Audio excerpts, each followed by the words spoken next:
علا من الهرم. ازيك يا علا؟ الحمد لله. ازي حضرتك يا كابتن؟ تمام يا علا، اتفضلي يا حبيبتي.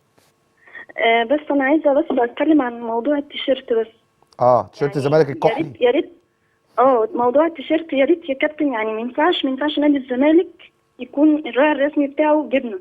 امم يعني حضرتك نادي الزمالك نادي كبير. يعني حضرتك لما تيجي تقارن بين نادي الزمالك والنادي الاهلي، هتلاقي مثلا فودافون، هتلاقي شركات عالميه بتلعب النادي طب الاهلي ونادي اسالك الزمالك. سؤال. اتفضل. هو عبور لاند وجهينه. اه، جهينه ايه؟ جبنه وعصاير وزبادي وحاجات كده يعني. طب مع عبور لاند جبنه وعصاير وكده برضه. تمام يا كابتن، بس احنا عبور لاند بس. يعني هم مثلا حضرتك ممكن هتلاقي بيتزا، هتلاقي خدي بالك، شركة هم عالمية. اللبن من نفس الجاموسه، خدي بالك. لا والله مش قصدي.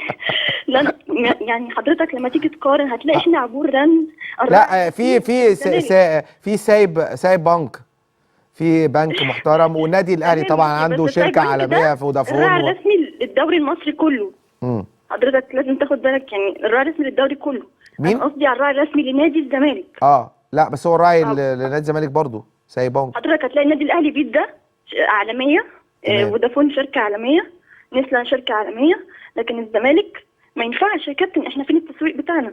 بس خدي بالك، احقاقا للحق ان تسويقيا النادي الاهلي اعلى في الرعايه. تمام، بس الزمالك بطل الدوري والكاس، المفروض فين الاهتمام؟ فين تمام يا هاجر. الاهتمام بنادي الزمالك؟ تمام يا هاجر. تمام، عندك حاجه